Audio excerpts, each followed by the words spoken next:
Have you ever found yourself disappointed by salsa that lacks a satisfying crunch? Hello friends, this is Heather the Fed Up Foodie, and this mango cucumber salsa has a delicious crisp texture that adds a refreshing flair to meals. The sweetness is brought in by using fresh or frozen mango, and although optional, roasted jalapeno provides a smoky flavor and mild heat.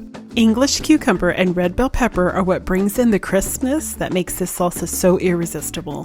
One of the tricks to enjoying this salsa anytime during the year is to use frozen mango. Because it is easiest to chop frozen mango when it is slightly defrosted, start by measuring and letting the chunks sit at room temperature for about 10 to 15 minutes. If you wait until the mango is fully defrosted, the pieces become a slippery mess that are hard to chop. Once the mango has been measured and is defrosting, it's best to roast the jalapeno next because it will need a little time to cool.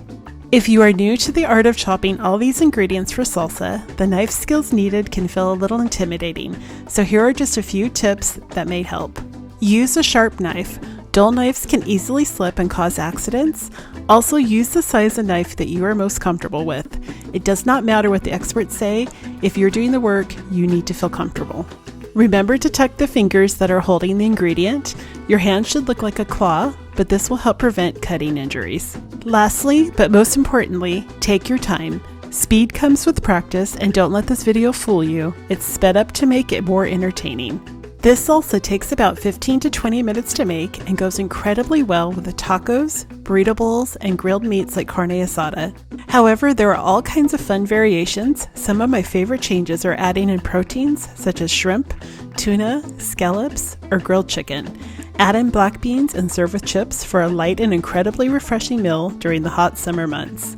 Within the recipe post, there are tips for what to do if you don't enjoy cilantro, along with other helpful pieces of information.